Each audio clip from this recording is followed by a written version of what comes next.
Good morning, everyone. Retire on dividends here again for a Commute podcast. For those of you new to the channel or Commute podcasts, all I do is hit record when I'm driving to work and I yip yap. And sometimes people like it, but sometimes people don't. So since some people like it, why not continue this? So anyway, I'm on my way to work. 1 hour commute. Awesome, isn't it? New Jersey roads. I told myself I was going to wait till it gets light out to start to go to work again because of the damn deer. But of course, I'm too impatient. Got up way too early and I'm leaving and it's dark. Well, I left a while ago, but I just got gas and I figured why not record some stuff. So I was listening to Michael Saylor, who's very smart, clearly, and he gives like different perspectives on a lot of things. And I wanted to finish an interview with him, but I decided instead to do my own content, right? And why the hell not? But anyway, brought up something just to think about, and he was talking about Bitcoin, as he always does, as, not a currency, but a capital asset, right? Not a currency asset, but a capital asset. And it makes sense, right? Because, the argument people try to make it for Bitcoin, well, I can't go to the store and use Bitcoin. Well, who the hell cares, right? Use cash for that, use credit cards for that. Bitcoin, it's more of an investment, right? So it's more of something that could change your life, change your family's life. It's just something that, the everyday person is not buying Bitcoin so they can go out and spend it on something, right? Even though the famous person who, they used a certain amount of Bitcoin to buy a pizza many years ago, whether or not that's true, I don't know, but people have done it, people can do it.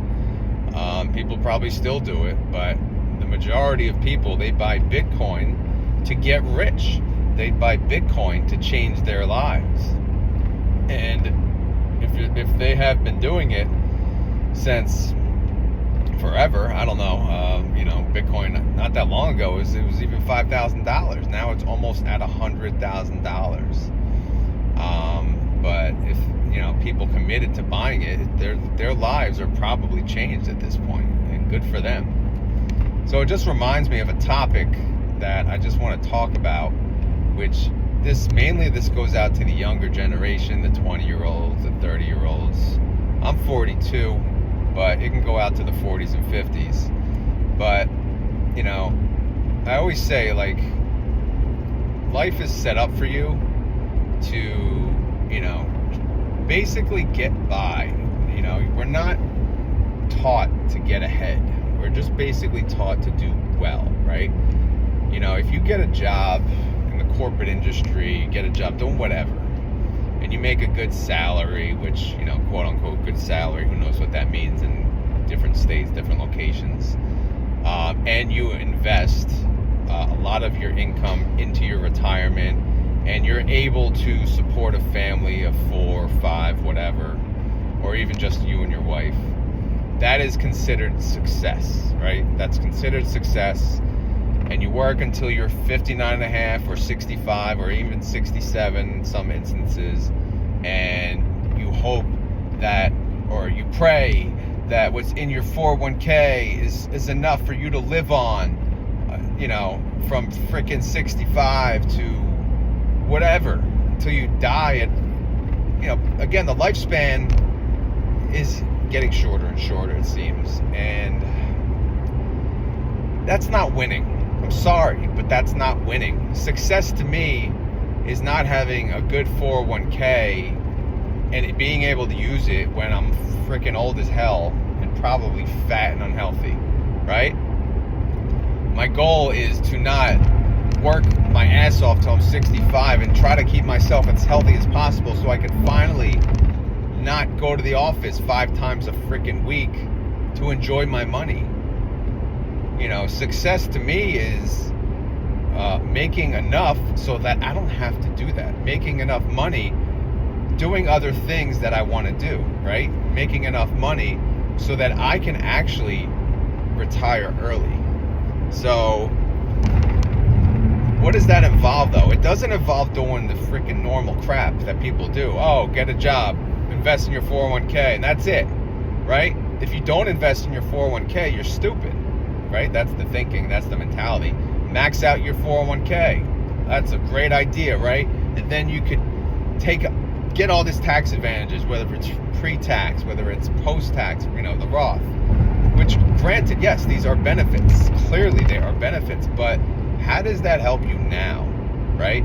If you're struggling as is and you're maxing out your 401k, how are you helping yourself? How are you helping your family now? It seems like you're just hurting yourself, right? For a better future when you're old and decrepit, right? Like, is enjoyment, can you only enjoy your life when you're in your 60s? And when did that become a thing, right? Because let's be real, when we work full-time jobs and we have a family, there's not much else. There's not much time in the day other than that. Obviously, we get vacation time, which is awesome. We get weekends off, most of us. Some of us even work weekends. And guess what? Some of us work weekends for free. Because a lot of these jobs are salary and they expect it. Which that's another freaking bullshit topic for another day. But I'm sorry. Screw you. Alright? That's all I'm going to say on that topic. But we'll talk about that another time. But yeah, winning to me is not working 40 years at a job so I can retire at 65 and have a lot of money, right? Have a lot of money, which even then, is it a lot of money then? Who the hell knows? Winning to me is being able to have the ability to be financially free. Winning to me is producing profit, income that I can touch and use now. Whether I do is a different story. But winning to me is making more than the average Joe. Not through my job, because, you can only get so far, right? In a company, you work for a company, what are you going to get? 2-3% a year? Oh my God, I did so good this year. I busted my ass every day. You're going to get a nice rate. You get a you know what? We'll give you 3.5% raise. Wow. Oh my God. Thank you so much. That's awesome. You know what that does? That does nothing, right? So we have to fend for ourselves.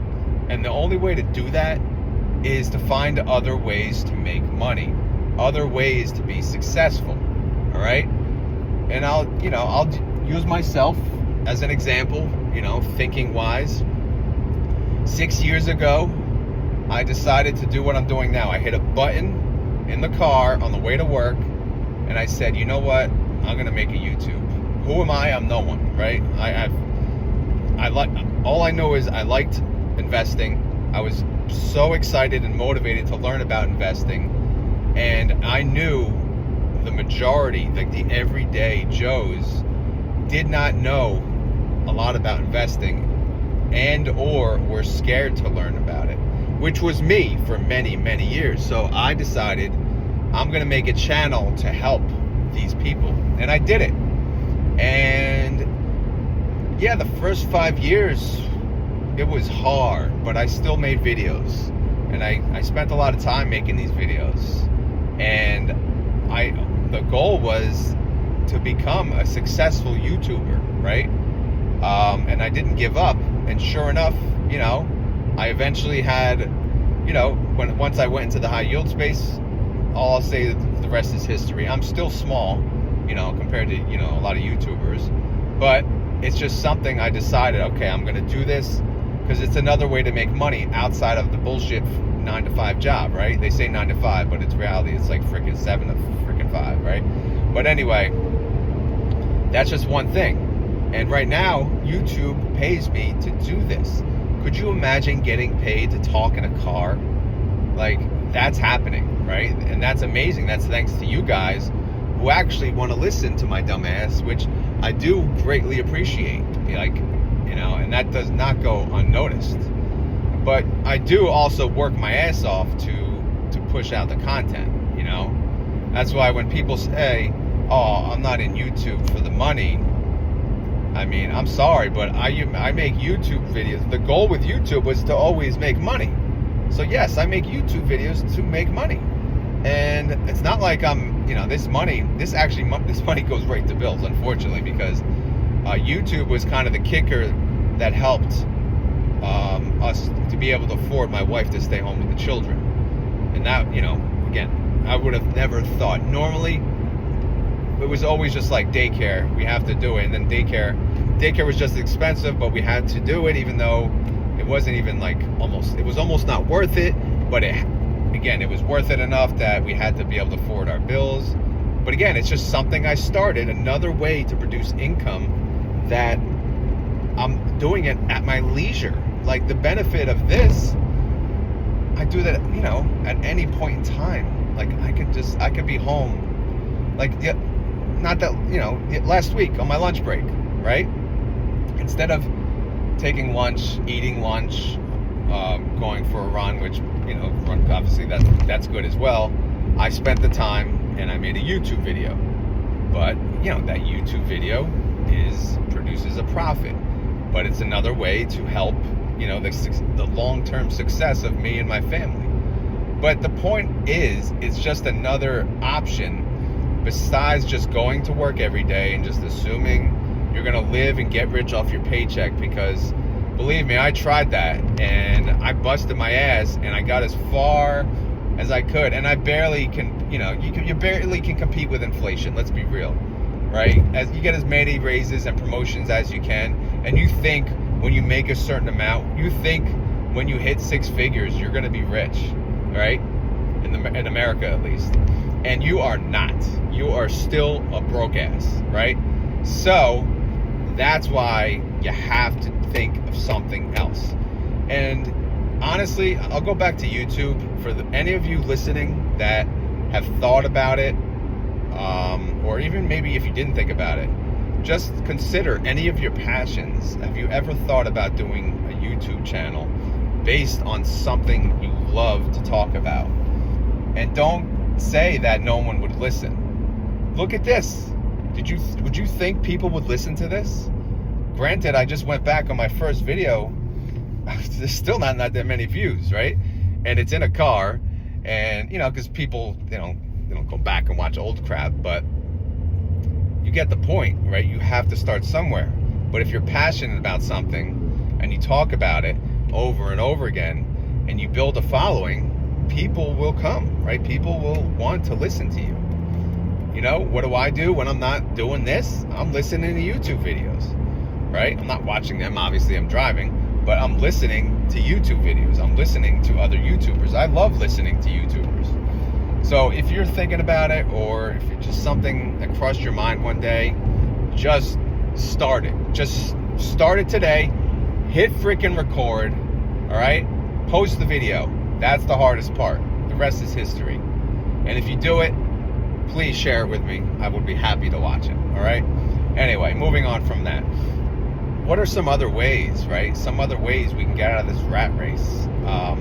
Another way is obviously investing. But when I say investing, I'm not talking normal investing. I'm talking like you got to take some risk.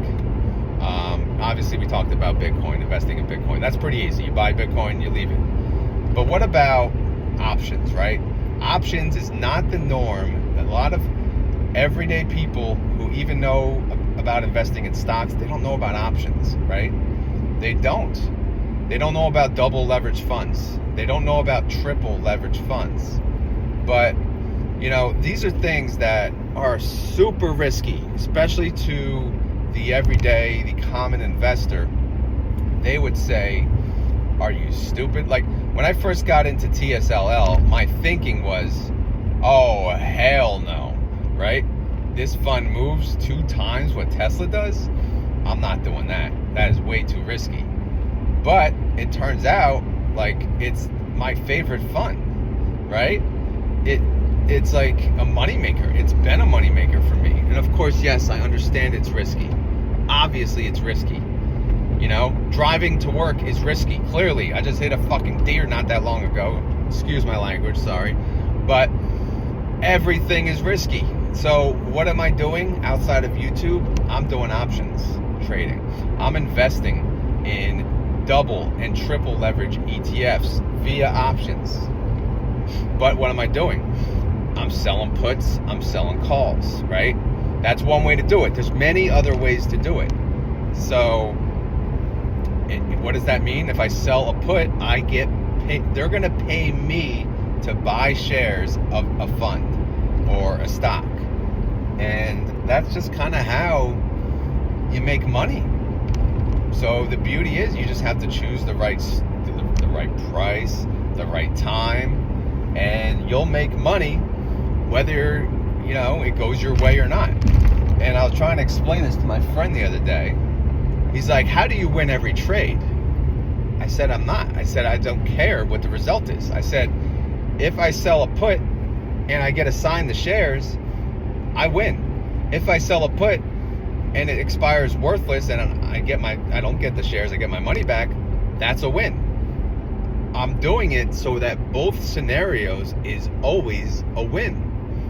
And, I'm in a situation where right now, to be honest, SOXL, I got caught up in it, right? I sold 6 contracts on SOXL and I got assigned on all 6.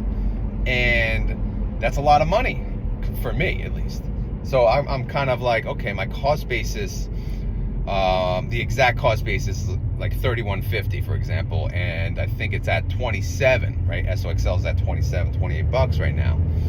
So obviously, it's a little, it puts me in a spot where it's a little tougher for me to say, oh, I don't care if the stock goes down and up. However, I can't think that way. The game plan here is, what am I going to do? I can't sell calls when, the stock is that low, because the premium won't be worth it. What I can do is I could sell more puts. I'll sell more puts below the current price, which is below my cost basis. And guess what'll happen? Again, scenario-wise, assuming I don't run out of money, of course, scenario-wise is if I get assigned, you know what happens? I lower my cost basis. That's a great thing. If I don't get assigned, then that means the stock is either staying flat or going up. And I get my collateral back and I could do it again. So this is not normal investing, though. The returns you get on options premium, trading options, is much more than you can get just buying the S&P 500, right? And just having it sit there, or buying the NASDAQ 100, or buying the Russell, right? But yes, it's obviously risky, and you have to be calculated. You have to be somewhat controlled. You can't be a complete degenerate, kind of like I was when I first started off, right? Now, because, again, when I first started off doing options, I was just trading like AMC and GME, and I lost money, and again, bad taste in my mouth. But, I revisited options once YieldMax came out, because it made me realize, you can make a lot of money, just figure out a way to do it. And luckily I found a strategy that works for me, and I'm so happy to share it with everyone. And it works, right? It works. And I share it every Saturday, what I'm doing. It's on the YouTube, right? YouTube, back to YouTube. So what else? Something recently I did, SMCI. Oh my God. I think we all know that story. They were in the shitter. They're still in the shitter, but Ernst & Young, their auditors, EY for short, they left them because their financials were screwing up a whole bunch of crap. I don't know, I didn't really read into the details, but they were just doing some funny stuff, right? And EY said, I don't want to be a part of it. And if your auditor leaves you, you're in deep crap, right? As a public company. So they had a massive sell-off, massive. They were borderline gonna get delisted from the NASDAQ 100. But SMCI before that was an established, well-known company that was a no-brainer investment to people, right? This was like a long-term buy and hold. But as the second something bad happens, everyone says, oh, what a shitty stock, right? I'm never, like, you'd be stupid if you buy this stock. But, you know, me being, I always say, a degenerate, you know, I have a gambling mentality. I like to gamble on stuff. I didn't invest in SMCI. I invested in the double leveraged version of SMCI, SMCX. And I didn't do a lot, but I bought, like, you know, maybe, I forget, maybe it was up to 400 shares of it. And it kept going down, right? I bought 100, it went down. I bought another 100, it went down. I bought it, you know. And then finally, it, you know, I stopped buying because it started going up, right? They got some good news and good news and good news. And it turns out it may be well worth it. At the same time, knowingly, I could lose all my money. But what my point of this story is, like, this is one of those things that risk reward. If I decided to put, say, $10,000 into this, you know, this could 10x, not 10x, maybe 5x. I don't know. It could do something really, really good, right? Especially the double leverage version of it. And I don't know, but again, I didn't have the balls to put 10 G's in it, but, you know, I got like maybe a couple thousand in there. But still, these are the types of risks that could make or break, you know. So you have to be willing to think a little outside, you know, and not just be like, S&P on the Apple, yeah, they have good free cash flow, they're the best, yeah. That's not me, man. I can't do that anymore. Like, I'm not buying dividend growth stocks with their freaking 2% yield and going, yay, 10% raise, yay. You know, I'm not doing that. That's not satisfactory to me anymore. Your BS, you know, it's like being at a job. Although 10% raise at a job is fantastic, but you get what I'm saying, right? They're paying dividends and they're growing their dividends. That's awesome. And your capital is growing too, which is awesome. But, you know, I'm 42 years old now. I need more than that, right? I can't wait till I have $4 million to retire or something, whatever it comes to, with a 2% yield or whatever. You know, I can't. I mean, it's fine if you're 18 years old and you started investing and people taught you early. That's great. And you could probably, you know, invest like that and retire at a decent time. But most people, they kind of start late. And when you start late, you're behind the 8 ball already. And if you're behind the 8 ball, it's either you pack it in, you say, hey, all right, let me max out my 401k. Hope for the best. Hopefully I can retire and have money. And hopefully I can afford my everyday life, you know? Or you can, you know, do that plus other things, right? Like I said, YouTube. Go on Twitter. There's a way to monetize on Twitter. I haven't done it yet. I'm trying, because that's another way to make income. What else? I mean, yeah, you can get part-time jobs, but let's be real, you know? There's not much out there, unless you're going to be like a bartender or something like that. It's really tough to make good money part-time, right? So, what the heck was I saying? But my point is, you know, you're not going to get ahead just doing the everyday, normal, you know, thing, all right? You have to be somewhat of, you know, a risk taker. Like I say, a degenerate, someone who's willing, you know, but if you don't want to retire early or be financially free until you're 65 anyway, fine. That's good. And we need people. The world needs people like that. But that ain't me. Like, I'm not, you know, I'll bust my ass off for whoever I work for, but in the end, it's not my company, right? It's not my company. I'm in the business of helping myself, helping my family, right? So obviously working does that, but, you know, doing, like, I don't know, certain things, I'm not doing things anymore unless it's a benefit, right? Like the other day, friends ask me to go to a football game. No, sorry, but no. You know, no desire to pay that much money to watch football from that far away no. Back in the day, in my 20s, hell yeah, big event, we're going. But why would I spend that money? Number one, if I'm going to a football game, it's going to be with my kids, right?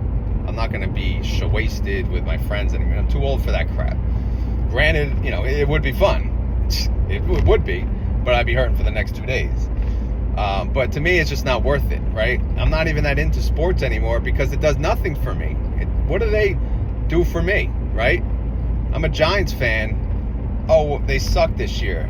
Oh well, that don't do nothing for me. I'm a Celtics fan. They won the championship. Yeah, I'm excited, but okay. But people live and die over sports as a reason to get away. But for me now, the reason what I get away with, my getaway is learning other ways to make money, to become financially free, to give my family, the best life that they can have, to not spoil the shit out of my kids, which unfortunately, yes, I'm not gonna lie, I kind of spoil my kids, but I'm trying not to. But you want to give them some stuff. You want to spend some money on them because that's what it's all for, right? I don't need stuff. It's not about me and my wife having stuff, right? It's really about them. Let's be real. So that's what it's all for. And obviously, if I didn't have kids, it'd be about me, me and the wife. But regardless, that's the point, right? That's what we do this for. Oh my God, they use blinkers. Hallelujah.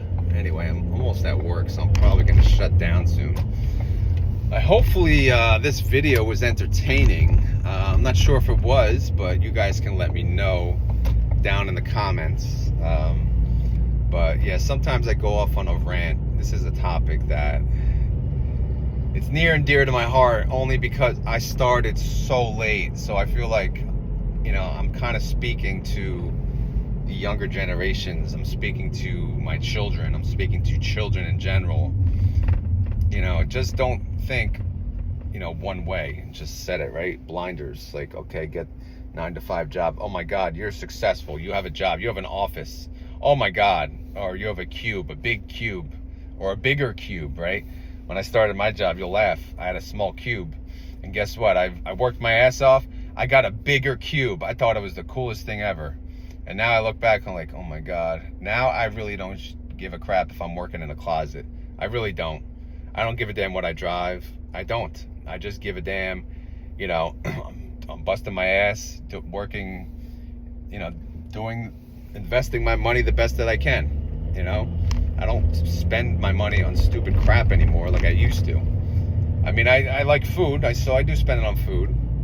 I like wine, I spend it on wine, but outside of that, I don't buy watches, I don't buy jewelry, I don't buy Xbox, I don't play video games. Number one, I don't have time for that. But if I buy something, it's for the kids. And I don't know what the heck was I saying. But anyway, this, like I said, I woulda, coulda, shoulda. But yeah, you hope to teach your kids early enough that they make good decisions. They're smart with their money, and they don't have to be stuck. Like most Americans are stuck at their day jobs, and they're relying on that income, and they can't do anything else but work at that job until they retire.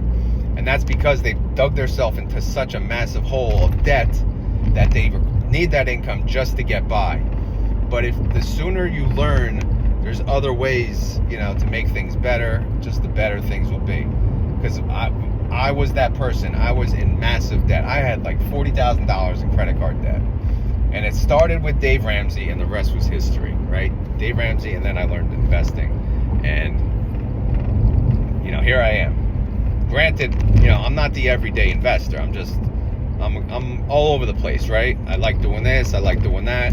But the end goal is, how can I make the most bang for my buck, right? How can I do that? And so that's why anyway, that's the point of this channel. I'm here to help you guys. I'm here to help myself. You know, obviously the community helps me a lot. You guys help me a lot with your comments, communication on Discord. It's a great time. And, you know, again, very thankful for that.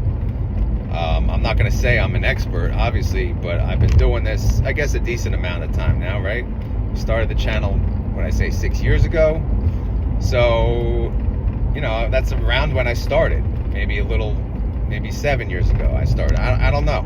Investing, I'm talking about. And I don't count just putting money in my 401k as investing. You know, I'm talking about like buying a regular stock on my own, right? Getting Robinhood, buying my first stock. That's when it started. And, you know, again, I'm finding new ways every day to make money. Like more and more, I'm starting to think I need to have a separate portfolio for crypto, and I haven't had it. I've been trading options on crypto, but I haven't just buy and hold on crypto. But I'm really thinking a separate account for that is needed now. It is. But again, I'm learning every day too. So anyway, guys, I'm almost at work. So as always, this is not financial advice. I am not a financial advisor. This video is for fun and entertainment. So hopefully you had fun. Hopefully you're entertained. If not, we will try again on the next commute. And if you're someone who enjoys these commute videos, a few things. Can you just please hit the like button? Also, what is it that you like about these videos? Is it the topics that I'm doing? And also, do you prefer other topics, like other things that I'm not covering that would be good on a commute video? Because obviously my YouTube videos are, I don't have time to bullshit, right? So if you want me to bullshit on certain things, I'll be happy to if I have time on a commute video. So let me know in the comments down below what that is. And yeah, I don't know. But yeah, I'm almost at work, like I said. And I just want to say, guys, if you made it this far in the video, you're awesome, right? And yeah, again, thank you for watching. Should I do a keyword, a commute keyword? I guess so, man. I guess so.